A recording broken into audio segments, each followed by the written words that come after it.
তোমার নাম কি বাবা? নাজমুল ইসলাম। কেমন আছো? আলহামদুলিল্লাহ।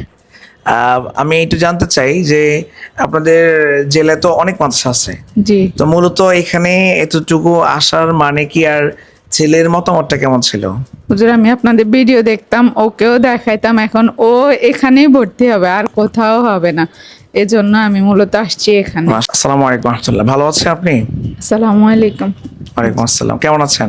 জি আলহামদুলিল্লাহ ভালো, আপনি কেমন আছেন? আলহামদুলিল্লাহ ভালো আছে। আপনারা এসেছেন কোন জায়গা থেকে? আমরা আসছি রূপসা ফরিদগঞ্জ থেকে। তোমার জেলা আম্মু যেটা পরিষদ। বলছে এটা কি সত্য? জি। তুমি আমাকে কোথায় দেখছো? ভিডিওতে। ভিডিও দেখে কি মনে হয়েছে? ভালো।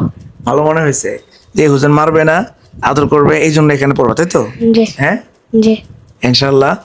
অডিয়েন্স যারা আছেন আপনাদের সকলের কাছে আন্তরিক মহব্বত জানাচ্ছি যে আমাদের নাজমুল ইসলাম একটা ফুল।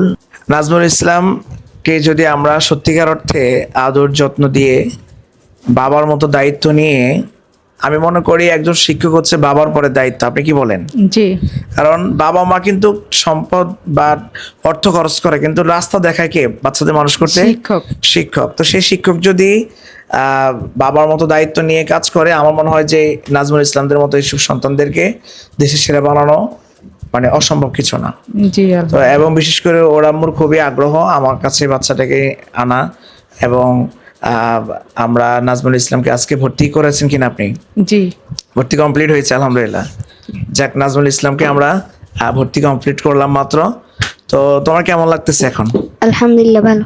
ভালো লাগতেছে এখানে ভর্তি হয়ে? জি। ঠিক আছে, তো আমরা আপনারা সবাই দোয়া করবেন নাজমুল ইসলাম যেন আগামীতে দেশের সেরা হতে পারে এবং সুন্দর করে পড়াশোনা করে যেন এই জাতির কল্যাণে সে কাজে আসে। সবাই ভালো থাকবেন, সুস্থ থাকবেন। ভিডিওটি যারা দেখছেন সবাইকে আন্তরিক মোবারকবাদ। আসসালামু আলাইকুম।